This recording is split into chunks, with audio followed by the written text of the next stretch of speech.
It's all good. I'm caffeinated and ready to go. Well, hey guys, in today's video, I'm gonna be reviewing Geek and Gorgeous. I've gotten a ton of requests to review this line. Fragrance-free, cruelty-free, super affordable, and they have retinaldehyde products. They have two products and they differ solely in the percentage of the retinaldehyde. If you're new here, what the heck is retinaldehyde and why am I so enthusiastic about this? Retinaldehyde is a form of topical vitamin A. Similar to retinol, your skin has to do some work on the active ingredient. And like retinaldehyde, once it's metabolized to the active form in your skin, can boost up collagen production, smoothing out wrinkles and fine lines. So it is an anti-aging ingredient. Unlike retinol, the skin only has to do one thing to retinaldehyde, whereas with retinol, the skin has to do two things to the retinol in order to get it to its active state. So they have two products, A-Game 10 and A-Game 5. A-Game 10 is 0.1% retinaldehyde, and A-Game 5 is 0.05% retinaldehyde. Both of those more than acceptable percentage strengths, very reasonable. The threshold concentration of retinaldehyde or retinol that you want is at least 0.025%. Higher isn't necessarily better, and higher means more likely to cause irritation. The A-Game 5 is a lot less expensive. I mean, they're both pretty affordable. A-Game 10 is 1850 euros, which is $21.61 for 30 mLs, whereas A-Game 5 is 1250 euros, approximately $14.59 for 30 mLs. All right, then y'all know I don't use vitamin C serums, but of course, if you're a skincare brand, it is a rule of law that you must have a vitamin C serum. All right, their vitamin C serum is C Glow, 1050 euros, which is $12.26 for 30 mLs. That's a lot cheaper actually than any of the vitamin C serums I've reviewed for you guys. pH of 3.2 to 3.4. Y'all know from my videos on vitamin C serums, you want ascorbic acid to be at a pH of 3.5 or less. So this is a reasonable pH range. It's ascorbic acid, not one of the vitamin C alternatives, as I like to call them. Now, of course, ascorbic acid, it's not very stable. It oxidizes readily, degrades. It can be very irritating, and it's difficult to formulate a product in such a way that the ascorbic acid actually gets into the skin. They have the pH right, and they also have ferulic acid and tocopherol or vitamin E. Both of those can help stabilize the ascorbic acid and increase the chances that it will get into the skin well. Dimethyl isosorbide, that's a solvent and a penetration enhancer.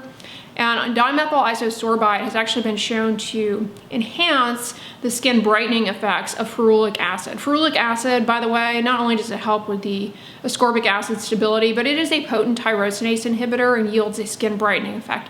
So I did give their vitamin C serum a test. I didn't have any issue with it in terms of causing irritation, but y'all know I don't really do vitamin C serum, so it's not something that I'm using consistently. From production, it is stable for 4 months, unopened. Then if you store it at room temperature, they claim it's stable for 6 weeks. However, if you keep it in the refrigerator, you can prolong the shelf life 5 to 6 months. And then they also have this little bottle that you can get to decant it so that you're not opening it multiple times. I don't know, to me that sounds like it's not the most stable formulation because the CE ferulic is stable, shelf stable for 6 months from opening, and you don't have to store it in the refrigerator or any of this. So whenever the manufacturers are like, you can put it in the fridge, you can decant it, if you knock 3 times on the ceiling, then it'll be stable. I mean, I'm always like, really? This just sounds a little suspicious. It suggests to me that it's not the most stable. That's that. A pad, 1050 euro, which is $12.60.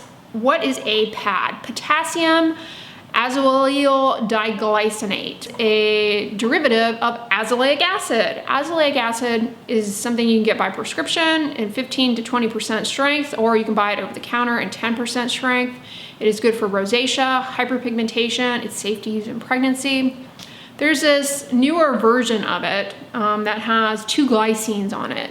And there are some small studies showing that this particular derivative has been helpful in reducing redness in rosacea. But we really don't have actually that many studies with this ingredient. In addition to that, there's another study that looks at this ingredient in people with melasma, but they use a product that combines not only this, but also tranexamic acid and 5% niacinamide, both of which have skin brightening properties. So it's really hard to draw any valid conclusions from that study as far as how effective PAD is. I like calling it PAD. The glycine additions to azelaic acid make this compound overall more moisturizing, may help it penetrate the skin better. I actually find personally for me, and I don't necessarily have the most sensitive skin, I find that PAD sometimes is a lot more irritating than azelaic acid. I've used prescription, Finacea before, and I don't have irritation with that. But I find that PAD, for me personally, tends to sting a little bit more. That's probably just an individual thing. It's an ingredient that doesn't have a lot of research behind it. And I think if you're wanting azelaic acid, you should just use an azelaic acid that you can buy over the counter. The Ordinaries is great. I would recommend the Face Theory azelaic acid. Much better, pretty affordable, fragrance-free, cruelty-free, all those other things. I would recommend the Face Theory one over this. The Stress Less 0.5% beta-glucan medicaside serum.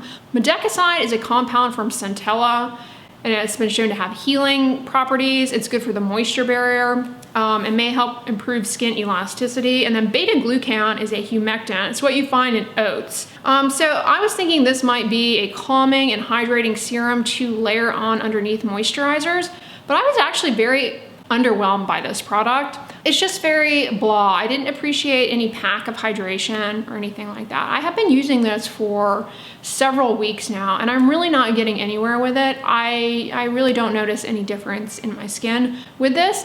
The CosRx Cica PureFit Cica 7, that would be a better choice in my opinion. I was just underwhelmed by this. Then they've got two hyaluronic acid serums, HA5 Rich and HA5 Light. Both of them are €8.50, which is $9.92 for 30 ml.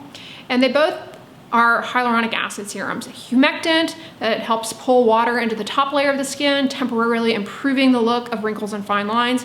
When you use a hyaluronic acid serum, do be aware of the fact that it can increase penetration of other ingredients you may be using, and for many people that ends up causing irritation for them. Overall though, they are a relatively benign ingredient. Hyaluronic acid applied topically to the skin can help with healing as well. Now, when you use either of these serums, whichever you choose, if you choose to get one, you do want to apply them to the skin while it's damp so that the hyaluronic acid can really hold on to that water in the top layer of the skin. And then you want to make sure you put a moisturizer on over it. Otherwise, the water that the hyaluronic acid has bound to is just going to evaporate out of your skin, and that will cause more irritation and more dryness. These have a few different forms of hyaluronic acid: sodium hyaluronate, a cross-linked sodium hyaluronate, and then hydrolyzed hyaluronic acid. These also have a mushroom extract that have a lot of moisturizing humectant properties as well. The difference between the two is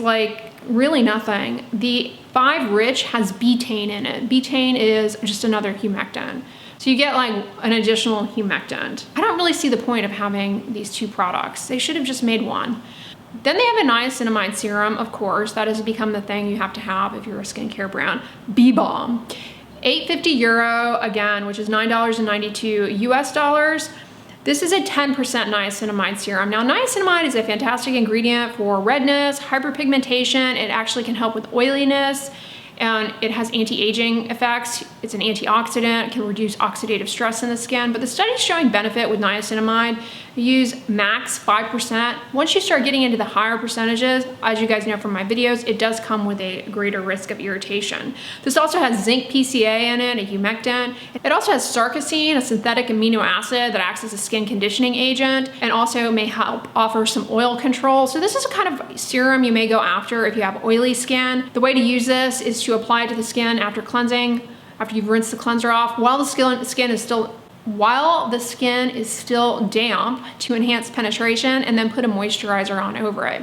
But as I've said in many videos, you don't need a separate niacinamide serum. Niacinamide is already in most moisturizers, and you're deriving the benefit of the ingredient in the moisturizers, which more often than not have a more appropriate less irritating percent strength. Some people do find that niacinamide burns, stings. Using a separate serum is just not going to behoove you. Then let's talk about Jelly Joker. I love these names. Jelly Joker is a gentle cleanser. It is a creamy cleanser. It's actually very thick. It almost feels like you are putting on a thick cream onto your face, and then it works into a gentle lather. There's almost no foam with this. It's fine if you don't wear makeup or the sunscreen that you wear is not water resistant. If you are wearing makeup or water resistant sunscreen, this will not take that off in my experience, and they even say that on the website. You're going to need to do a double cleanse. But overall, this is a very gentle cleanser. If you have exquisitely sensitive skin, maybe you are on Accutane, for example, and you need to remove non-water resistant sunscreen, or you're gonna do a double cleanse, this would be a great one to choose. Pretty affordable. I like it. Very short ingredient list. You know, the only thing is don't go in expecting this to take everything off. And they set you up for that up front. They tell you that up front, so I appreciate that. All right, and then they have a hydrating toner. It's called Liquid Hydration. Panthenol in it, a good ingredient for the moisture barrier, and it also has urea in it, which is part of your skin's natural moisturizing factors, and urea is a fantastic ingredient for improving skin barrier function. However, I would say this is one of those products where it's like, seriously, you don't need this. You don't need this. Why? Well, you can get these ingredients in a moisturizer, and the benefits that this would yield, you're gonna get just by using a moisturizer. In my opinion, this is not worth your time or effort. It's one of those more products, more problems. You're going to need to use a moisturizer on over this anyway. It's not really offering you anything additional. It's very watery. So to me, this needs improvement. I was not impressed with this. While it's affordable, I mean, Panthenol is in pretty much every moisturizer. Yes, urea is not always in moisturizers, but you can find good ones. As a matter of fact, Alsharus just came out with a fantastic facial moisturizer with urea. Highly recommend it. Very, very good. Anyways, yeah, skip that. I didn't think that was worth it. They have 3 liquid exfoliants with different types of hydroxy acids. I'll explain which ones are good for what and for what skin type. First, we have Calm Down. Calm Down. It has polyhydroxy acids, gluconolactone, and lactobionic. Those are wonderful for very gently exfoliating. They tend to be very well tolerated by sensitive skin types, and they can help in accelerating the rate of clearance of post-inflammatory hyperpigmentation. They're very gentle, and they can improve the health of the moisture barrier. This also has a very low percentage of salicylic acid, 0.8%. Salicylic acid goes to work to exfoliate within the pore, and it's good for blackheads, whiteheads, imparting some acne control, but it also helps in accelerating the rate of clearance of hyperpigmentation and kind of putting the brakes on any post-inflammatory hyperpigmentation. Both of these ingredient sets, BHA and PHA, are well tolerated in deeper skin tones. This type of chemical exfoliant is safe to use if you have a deeper skin tone. Of course, do a test spot first, but this shouldn't cause the type of irritation that puts you at risk for post-inflammatory hyperpigmentation.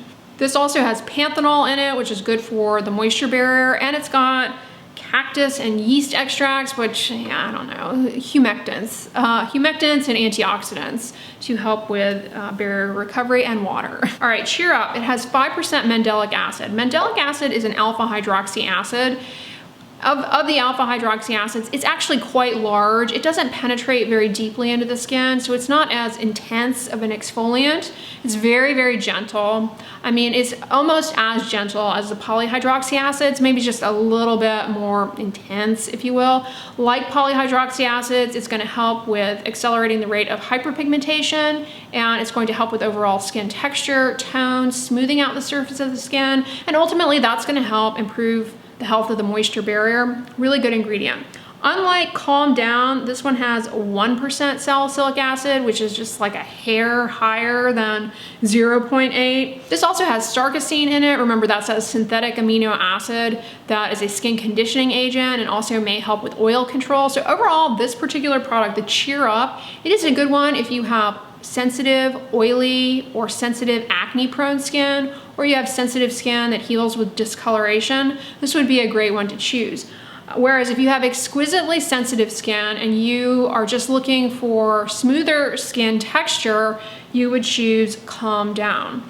All right, then you have, last but not least of the exfoliants, you have Smooth Out. This is a more intense chemical exfoliant. It has alpha hydroxy acids, 10% glycolic and 2% lactic. Glycolic is quite small of all the alpha hydroxy acids. It's the one that's gonna penetrate deeply and give a more robust exfoliation to smooth out the surface of the skin and improve skin texture.